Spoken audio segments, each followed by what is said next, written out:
Hi, I'm Dr. Somesh Manjunath, consultant orthopedic surgeon specialized mainly in arthroscopy and joint replacements. So today I'm going to speak about ligament injuries within the knee joint. So మనకు మోకాల్లో ligament injuries అనేవి చాలా కామన్గా అవుతూ ఉంటాయి. And చాలా వరకు కొన్ని ligaments అయితే సెల్ఫ్ హీల్ అవుతాయి, కొన్ని లిగమెంట్స్ సెల్ఫ్ హీల్ అవ్వవు అన్నమాట. మోకాల్లో ఎందుకు లిగమెంట్స్ సెల్ఫ్ హీల్ అవ్వవు, యాంకిల్లో ఎందుకు లిగమెంట్స్ సెల్ఫ్ హీల్ అవుతాయి? మోకాల్లో ఏదైతే గుజ్జు పదార్థం ఉంటుందో అది హీల్ అవ్వడానికి వదలదన్నమాట. సో డెఫినెట్లీ మోకాలు జాయింట్ లోపల ఉండే లిగమెంట్స్ అయితే హీల్ అవ్వడానికి చాలా అరుదుగా చూస్తుంటాం, అయినా కానీ తప్పుగా అవుతాయి అన్నమాట.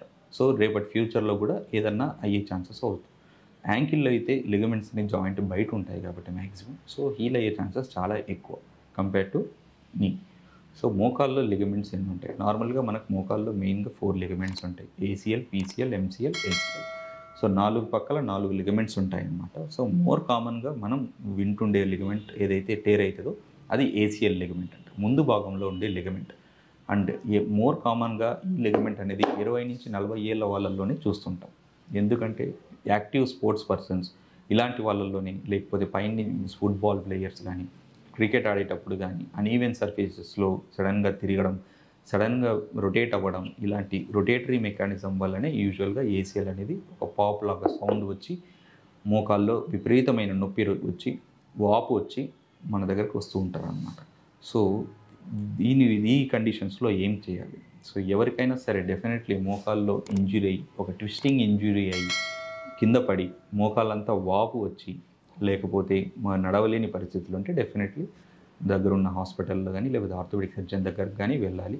ఫస్ట్ ఎక్స్రే తీస్తాం ఏమన్నా బోన్ ఇంజురీ ఉందా లేదా అని. సో యూజువలీ బోన్ ఇంజురీ లేదు అంటే అలా నెగ్లెక్ట్ చేయకుండా డెఫినెట్లీ ఒక 3 వీక్స్ ఫాలోఅప్లో రెస్ట్ తీసుకొని, ఇంకా నడవడానికి ఇబ్బంది అవుతుంది లేకపోతే నడిచేటప్పుడు కాస్త ఇన్స్టెబిలిటీ అంటాం, అంటే తప్పడం, అంటే బ్యాలెన్స్ తప్పడం. సో ఇలాంటి బ్యాలెన్స్ తప్పడం కానీ లేకపోతే అడుగేసిన ప్రతి అడుగుకి నొప్పి రావడం కానీ ఇలాంటివి ఏమన్నా ఉంటే డెఫినెట్లీ మళ్ళీ డాక్టర్ దగ్గరికి వెళ్ళాల్సిన అవసరం పడుతుంది. అవసరమైతే ఎంఆర్ఐ తీసి లోపల ఏమన్నా లిగమెంట్ కానీ వాషర్స్ కానీ ఏమన్నా ఇంజురీ అయ్యాయా, ఒకవేళ ఇంజురీ అయితే ఏం ఇంజురీ అయ్యాయి, ఒక లిగమెంట్ ఇంజురీ అయిందా, 2 ఇంజురీ అయ్యా, లేకపోతే 3, 4 అయ్యే ఛాన్సెస్ కూడా ఉంటాయి. So depending on the intensity of the injury. So చాలామంది అలా నెగ్లెక్ట్ చేసి 2 మంత్స్ 3 మంత్స్ కూడా తర్వాత వస్తుంటారు అన్నమాట. అలా నెగ్లెక్ట్ చేస్తే ఏమవుతుంది? నెగ్లెక్ట్ చేస్తే ఏమవుతుంది అంటే మోర్ కామన్గా మనకి ఇలాగ వైట్గా ఉండే కార్టిలేజ్ ఏదైతే ఉంటుందో సో అదంతా ఇట్లా ఫోల్డ్ చేసిన ప్రతిసారి కార్టిలేజ్ని డ్యామేజ్ చేస్తూ ఉంటుంది లిగమెంట్. సో అలాగా కార్టిలేజ్ డ్యామేజ్ అయ్యే ఛాన్స్ అవుతుంది. కార్టిలేజ్ ఒకసారి డ్యామేజ్ అయితే ఇట్స్ ఇర్రివర్సిబుల్. సో అది జాగ్రత్తగా ఉండాలి. సో నెగ్లెక్ట్ చేసే కొద్దీ definitely there will be a cartilage damage with in the knee. So అప్పుడు లిగమెంట్ దీంతోపాటు కార్టిలేజ్ని కూడా మనం అడ్రస్ చేయాల్సిన అవసరం పడుతుంది. So definitely it is a disadvantage to wait for more long time.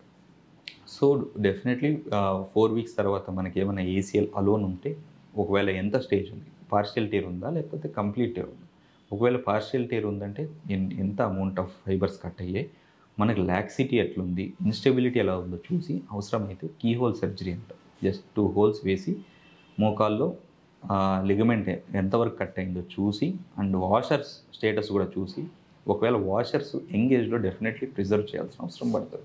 ఎందుకంటే అవి షాక్ అబ్జార్ప్షన్ లాగా ఉంటాయి అండ్ మోకాళ్ళ అరుగుదల మార్పులను కూడా కాస్త డిలే చేస్తాయి.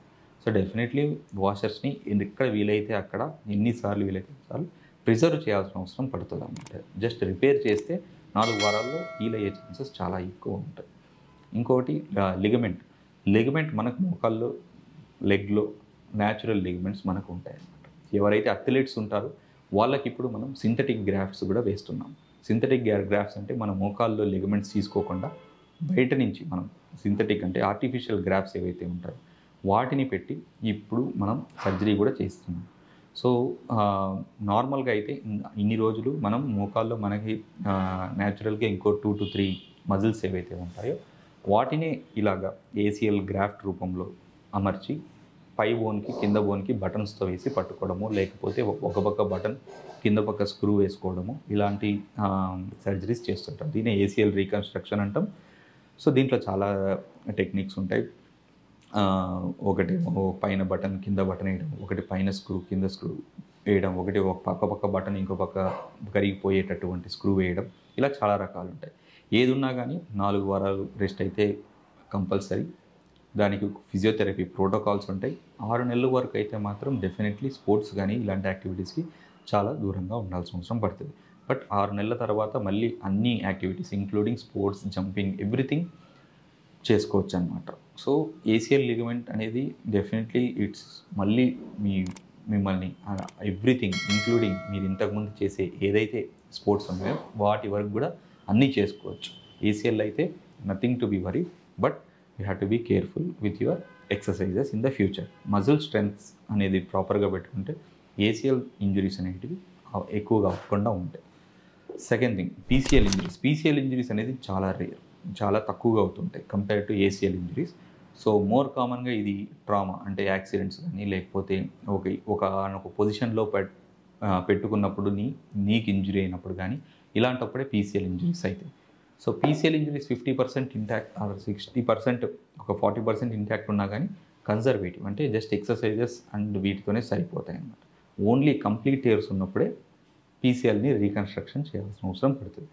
సో ఇంకోటి LCL, MCL. So medial side ligament ఉంటుంది, లేటరల్ సైడ్ ఈ సైడ్ లిగమెంట్స్ ఏవైతే ఉంటాయో ఇవి గ్రేడ్ 2 వరకు కన్జర్వేటివ్ చేయొచ్చు. గ్రేడ్ 3 కంప్లీట్ ఓపెన్ ఏదైతే అవుతుందో ఇక్కడ ఈ ఎండ్, ఈ టివియల్ సర్ఫేస్ ఈ ఎండ్ లిగమెంట్ ఎప్పుడైతే కట్ అయిపోతుందో డెఫినెట్లీ యాంకర్స్ వేసో లేకపోతే రీకన్స్ట్రక్షన్ చేసో డెఫినెట్లీ ఫిక్స్ చేయాల్సిన అవసరం పడుతుంది.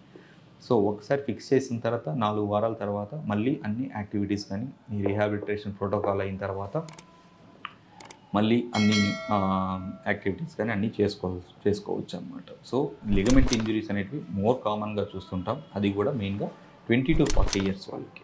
సో మోర్ దెన్ 40 years వాళ్ళకి అబవ్ అంటే అయ్యే ఛాన్సెస్ ఉంటాయి. బట్ వాళ్ళ యాక్టివిటీస్ అనేటివి యాజ్ ఏజ్ పెరిగే కొద్దీ స్లో అవుతాయి కాబట్టి సో వాళ్ళ కండిషన్ని బట్టి వాళ్ళ అరుగుదల మార్పులు ఆల్రెడీ ఎంతవరకు ఉన్నాయి మోకాళ్ళు దాన్ని బట్టి ఒకళ్ళు సర్జరీ చేయాలా లేదా అని డిసిషన్ తర్వాత పేషెంట్ని చూసి తీసుకుంటాం అన్నమాట. Thank you. ఈ వీడియో కనుక మీకు నచ్చినట్లయితే లైక్ చేసి, షేర్ చేసి, కామెంట్ చేయండి. మా ఛానల్ని సబ్స్క్రైబ్ చేయడం మాత్రం మర్చిపోకండి. Thanks for watching.